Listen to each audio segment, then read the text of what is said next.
Rolling. यार बता दिया करो भाई, बिना बताए शो शुरू कर देते हो। हाय, मैं हूं अयाज और आप देख रहे हो आउट ऑफ द बॉक्स। इनकी क्लास लगाऊंगा मैं बाद में, लेकिन सबसे पहले आपको बता रहा हूं कि आज आउट ऑफ द बॉक्स में मैं आपके लिए क्या लेके आया हूं। आज आप देखोगे सैमसंग के fold phone Galaxy Z Fold 6 का long term review. Solid phone बनाया यार सैमसंग ने, इसकी परफॉर्मेंस कैसी है ये बताऊंगा आपको। साइबर सिक्योरिटी में बात करेंगे बढ़ते हुए डिजिटल अरेस्ट केसेस की, पीएम मोदी ने भी इनके बारे में बात की है। इसके अलावा जानेंगे वो ट्रिक जिसको अप्लाई करने से पहले आपको अपना पुराना फोन कभी भी नहीं बेचना है। लेकिन सबसे पहले जानते हैं टेक वर्ल्ड से आ रहे कुछ interesting updates.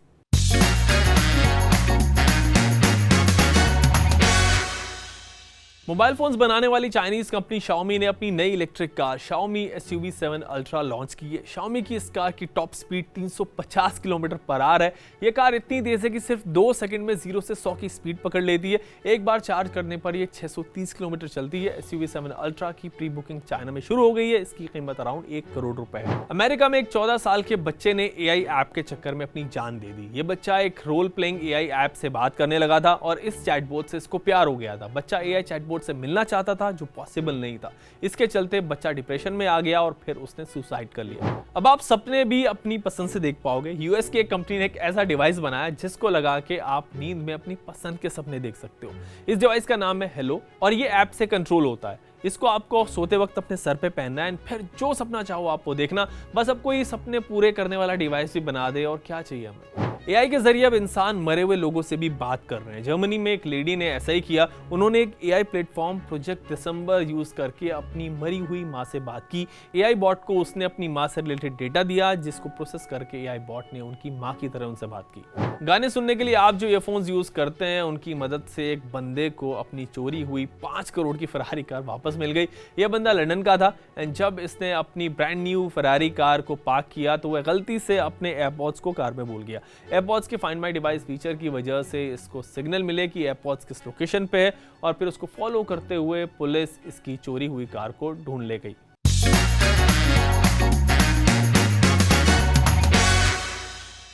Out of the box में अब देखते हैं गैलेक्सी Z Fold 6 का रिव्यू। नहीं, रिव्यू बाद में। पहले यार मेरे को ये फोन बहुत जरूरी बेचना है। भाई मैं नहीं खरीद रहा फोन। नहीं आप मत खरीदो, पर मुझे बहुत जरूरी बेचना है। और बंटी है ना, वो बोल रहा था अगर मैं फोन फॉर्मेट भी कर दूंगा तब भी कोई डेटा रिकवर कर सकता है। कर सकता है, बंटी सही कह रहा है बिल्कुल। यार तो कुछ बताओ ना। यही सेटिंग मैं आज बता रहा हूँ, तुम वहां बैठ यही सेटिंग देखो आप।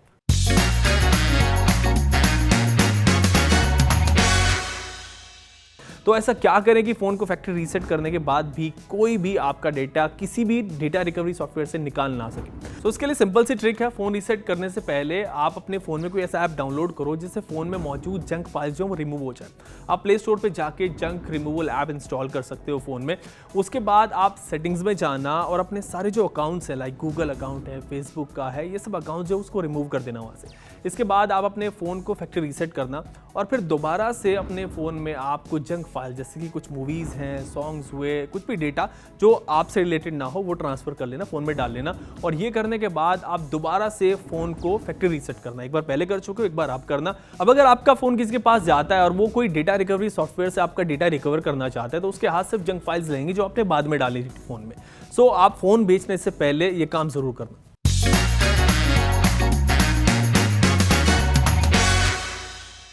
आउट ऑफ द बॉक्स में फाइनली देखते हैं गैलेक्सी Z Fold 6 का लॉन्ग टर्म रिव्यू।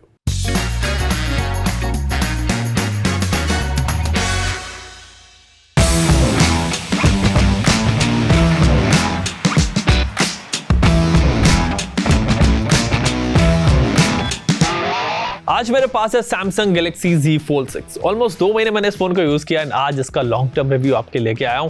फोन की लॉन्ग टर्म परफॉर्मेंस मुझे कैसी लगी यही बता रहा हूं आपको। शुरू करेंगे इसके लुक एंड फील से। सो आप फोन देखो पहले। Z Fold 6 एक प्रीमियम और फ्यूचरिस्टिक डिजाइन के साथ आता है। दूसरे फोल्ड फोन्स के कंपैरिजन में ना बड़ा यूथफुल सा डिजाइन है। सबटल चेंजेस है इस बार अपीयरेंस में, बट वो ना दिखते हैं और इम्पैक्ट डालते हैं। जो Z Fold 5 था उसमें अगर आप उससे अगर कंपेयर करोगे ना इसको तो इसका वेट भी कम है। Z Fold 5 अराउंड 255 ग्राम्स का था, ये 239 ग्राम है। जब आप फोन को होल्ड करोगे, यूज करोगे तो वेट इतना फील नहीं होता है, काफी कंफर्टेबल लगता है फोन होल्ड करने में। बैक पर आपको गोरिल्ला ग्लास Victus 2 का प्रोटेक्शन मिल रहा है। IP40 रेटिंग भी यहाँ पे है। So it's water resistant. Also solid objects जो 1 मिलीमीटर से ज्यादा है उनसे भी प्रोटेक्टेड है, which is great. Pixel 9 Fold Pro में ये प्रोटेक्शन आपको नहीं मिल रहा है। Z Fold 6 का डिस्प्ले देखो ना तो कवर स्क्रीन 6.3 इंच की है, डायनामिक एमोलेड टूथ पैनल है, अच्छा लगता है डिस्प्ले देखने में। 120 हर्ट्ज रिफ्रेश रेट है जो स्मूथ और रिस्पॉन्सिव फील देता है। स्क्रीन डेली टास्क के लिए परफेक्ट है, चाहे वो टेक्स्ट करना हो या फिर ब्राउजिंग करनी हो आपको। लेकिन जो असली मैजिक है ना वो ये वाली स्क्रीन है। 7.6 इंच का इनर डिस्प्ले जो है, dynamic LTPO AMOLED 2x panel है, 120 हर्ट्ज रिफ्रेश रेट है और HDR10+ सपोर्ट के साथ आता है। स्क्रीन पर कलर्स बड़े अच्छे आते हैं, वाइब्रेंट एंड अच्छे कलर्स आपको यहाँ पे दिखेंगे। नेटफ्लिक्स पे आप वीडियो देख रहे हो, यूट्यूब पे या फिर इवन गेमिंग कर रहे हो, उस वक्त ना इनर डिस्प्ले का जो इमर्सिव फील है वो सॉलिड लगता है यार। कैमरा डिपार्टमेंट में सैमसंग ने गैलेक्सी Z Fold 6 में 50 मेगापिक्सल का मेन सेंसर दिया, 12 मेगापिक्सल अल्ट्रा वाइड है और 10 मेगापिक्सल टेलीफोटो लेंस यहाँ पे मिल रहा है। मेन कैमरा शॉट्स वाइब्रेंट और डिटेल्ड आते हैं, कलर्स आपको फोटोज में अच्छे दिखेंगे, डिटेल्स भी काफी अच्छी कैप्चर करता है फोन। आप ये फोटो देखो, कलर बैलेंस यहाँ पे आपको बहुत अच्छा दिखेगा, डिटेल्स भी आपको काफी अच्छी मिल रही है। इस फोटो में कितना सही से फोटो को उसने कैप्चर किया है, स्किन टोन्स भी नेचुरल है, कलर्स अच्छे आ रहे हैं यहाँ पे। एंड ये इमेज आप देखो, पोर्ट्रेट मोड का एज डिटेक्शन भी इंप्रेसिव है और AI बेस्ड एनहांसमेंट्स है ना, आप और क्लियर और नेचुरली ब्लर्ड बैकग्राउंड्स आपको मिल जाते हैं। अल्ट्रा वाइड और टेलीफोटो लेंस की परफॉर्मेंस भी अच्छी है यहाँ पे। अल्ट्रा वाइड शॉट्स में डिस्टॉर्शन आपको नहीं दिखेगा, अच्छे क्लियर इमेजेस फोन कैप्चर करता है। टेलीफोटो लेंस भी यहाँ पर सॉलिड काम करता है। मेन डिस्प्ले पे 4 मेगापिक्सल सेल्फी कैमरा है जो इनर स्क्रीन पे आपको मिलेगा। ऑफ कोर्स वो अच्छा है, मतलब वो वीडियो कॉल्स, लेकिन लो लाइट में ना थोड़ा एवरेज परफॉर्मेंस देता है। लेकिन जो मेन कैमरा है, सेल्फी कैमरा जो कवर स्क्रीन पे 10 मेगापिक्सल का, वो सेल्फी लवर्स के लिए बढ़िया है। डिटेल्ड रिच शॉट्स आपको वहाँ पे मिलेंगे, अच्छी सेल्फीज क्लिक करता है। परफॉर्मेंस की बात करें तो 2 महीने के यूसेज के बाद मुझे इस फोन का स्नैपड्रैगन 8 Gen 3 प्रोसेसर ना बड़ा रिलायबल लगा है। 12 GB रैम और 1 TB तक का स्टोरेज ऑप्शन आपको यहाँ पे मिल रहे हैं और डेली टास्क और हाई एंड गेमिंग में फोन काफी स्मूथली परफॉर्म करता है। मैंने COD, कॉल ऑफ ड्यूटी उस पर खेला, BGMI खेला, मतलब ऐसे और हैवी गेम्स काफी दूसरे टेस्ट किए। हाई सेटिंग्स में आपको सब कुछ मतलब चलते हैं और किसी भी तरीके का लैग या फिर फ्रेम ड्रॉप्स नोटिस मैंने नहीं किया। One UI 6.1.1 आपको यहाँ पे मिल रहा है जो Android 14 पे बेस्ड है। मल्टीटास्किंग और स्प्लिट स्क्रीन के लिए ऑप्टिमाइज है ये। इसमें टास्क बार और मल्टी विंडो जैसे फीचर्स आपको मिल जाते हैं जो पहले भी थे। प्रोडक्टिविटी और भी स्ट्रीमलाइन हो जा रही है इसकी वजह से। सैमसंग डेक्स और लिंक टू विंडोज जैसे ऑप्शंस भी आपको यहाँ पे मिल रहे हैं, प्रोफेशनल्स के लिए बड़े यूजफुल है।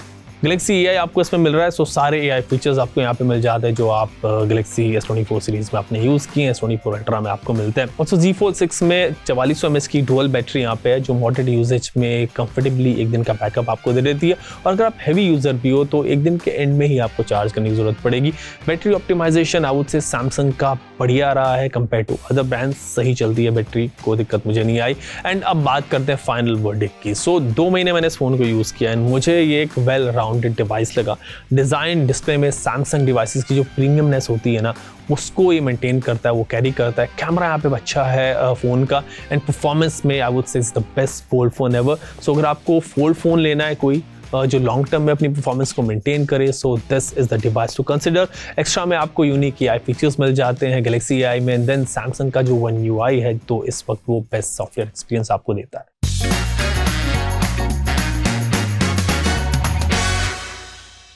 अब बात डिजिटल अरेस्ट के जरिए हो रहे साइबर फ्रॉड की। 3 महीनों में साइबर क्रिमिनल्स ने लोगों को डिजिटली अरेस्ट करके 120 करोड़ रुपए लूटे। कैसे आप इससे बच सकते हैं, चलो जानते हैं।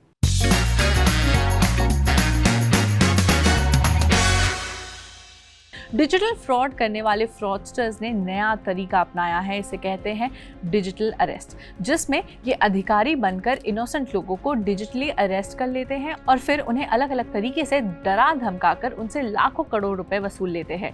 इसको लेकर अब PM मोदी ने भी चिंता जताई है और लोगों को सावधान रहने की सलाह दी है। दरअसल हाल ही में देश के साइबर क्राइम रिकॉर्ड के आंकड़ों से पता चला है कि इस साल के स्टार्टिंग के कुछ महीनों में ही भारतीयों को डिजिटल अरेस्ट की धोखाधड़ी के जरिए 120.30 करोड़ रुपए की लूट का शिकार बनाया गया है। केंद्रीय गृह मंत्रालय यानी MHA के अनुसार डिजिटल अरेस्ट के जरिए धोखाधड़ी काफी ज्यादा बढ़ गई है। इस अपराध को अंजाम देने वाले ज्यादातर criminals south eastern Asian countries जैसे म्यांमार, लाओस और कंबोडिया जैसे देशों में रहते हैं। Chief executive officer of IFOC Rajesh Kumar ने मई में जनवरी-अप्रैल के आंकड़ों को जारी करते हुए कहा था कि हमें पाया है कि भारतीयों ने डिजिटल गिरफ्तारी में 120.3 करोड़ रुपए, ट्रेडिंग घोटाले में 1420.48 करोड़ रुपए, निवेश घोटाले में 222.58 करोड़ रुपए और रोमांस और डेटिंग घोटाले में 13.23 करोड़ रुपए गंवाए हैं।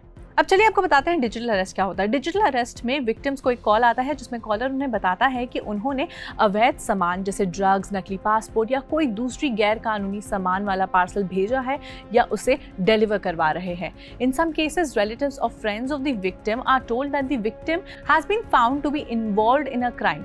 एक बार अपराधी विक्टिम को अपने जाल में फंसा लेता है, फिर उसे स्काइप या किसी दूसरे वीडियो कॉलिंग प्लेटफॉर्म पर संपर्क करता है। फ्रॉडस्टर अक्सर ईडी अधिकारी बनकर, पुलिस की वर्दी पहनकर या पुलिस स्टेशन जैसी लोकेशन वाली बैकग्राउंड के साथ कॉल करते हैं। इसके बाद पीड़ितों को बुरी तरह से डराते हैं, जिसके बाद समझौता करने के लिए या मामला बंद करने के लिए वो पैसों की मांग करते हैं। कुछ मामलों में पीड़ितों को डिजिटली अरेस्ट किया जाता है और जब तक वो पैसे नहीं देते तब तक उन्हें डरा धमका कर वीडियो कॉल पर ही बने रहने के लिए कहा जाता है। इसी को डिजिटल अरेस्ट कहते हैं, यानी आप ही के घर में आपको बंदी बना लिया जाता है। बता दें कि डिजिटल अरेस्ट के बढ़ते मामलों को लेकर प्रधानमंत्री नरेंद्र मोदी ने मन की बात कार्यक्रम में भी इसका जिक्र किया है। पीएम मोदी ने देश भर में बढ़ रहे इस डिजिटल अरेस्ट के ट्रेंड को थमने के लिए डिजिटल अरेस्ट के मामलों पर 140 करोड़ देशवासियों को सतर्क रहते हुए और धोखाधड़ी से बचने के लिए कहा है और उन्होंने कहा है कि आप ऐसे तौर तरीके अपनाएं जिससे कि आप सावधान रह सकें। अगर आप कभी ऐसे कॉल्स रिसीव करते हैं तो पैनिक ना करें। किसी भी लिंक पर अगर आपको क्लिक करने को कहा जा रहा है या फिर आपको धमकी दी गई है तो उनसे कहें कि आप उन्हें पुलिस स्टेशन में आकर फिजिकली मिलना चाहते हैं। साथ ही अगर आपको कोई वीडियो भेजी जाए तो उसे एनालाइज जरूर कीजिए। डीप फेक वीडियोस में लिप सिंकिंग सही नहीं रहती और आप आसानी से समझ सकते हैं कि आपको स्कैम करने की कोशिश की जा रही है। इसके बाद तुरंत आप साइबर सेल या फिर अपने नियरेस्ट पुलिस स्टेशन में जाकर इस केस को रिपोर्ट जरूर करवाएं।